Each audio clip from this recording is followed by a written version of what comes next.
سیدنا انس رضی اللہ عنہ سے مروی ہے کہ رسول اللہ صلی اللہ علیہ وآلہ وسلم نے فرمایا، میں نے اپنے رب سے 3 دعائیں مانگیں اور اللہ تعالیٰ نے مجھے 2 چیزیں عطا فرما دیں اور ایک نہیں دی۔ میں نے سوال کیا کہ میری امت پر کوئی غیر قوم بطور دشمن مسلط نہ کی جائے۔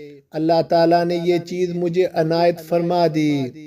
دوسرا سوال میں نے یہ کیا کہ وہ انہیں قحط سالی سے ہلاک نہ فرمائے۔ اللہ تعالیٰ نے مجھے یہ چیز بھی عطا فرما دی۔ تیسری دعا یہ تھی کہ انہیں آپس میں اختلاف سے بچائے، مگر یہ دعا اللہ تعالیٰ نے قبول نہ فرمائی۔ اللہ تعالیٰ مجھے اور آپ کو اس حدیث پر عمل کرنے کی توفیق عطا فرمائے، آمین۔ رسول اللہ صلی اللہ علیہ وآلہ وسلم سے پوچھا، ہم میں سے کوئی شخص 1000 نیکیاں کس طرح کما سکتا ہے؟ آپ نے فرمایا، وہ 100 بار سبحان اللہ کہے، اس کے لیے 1000 نیکیاں لکھ دی جائیں گی اور اس کے 100 گناہ مٹا دیے جائیں گے۔ صحیح مسلم 6852۔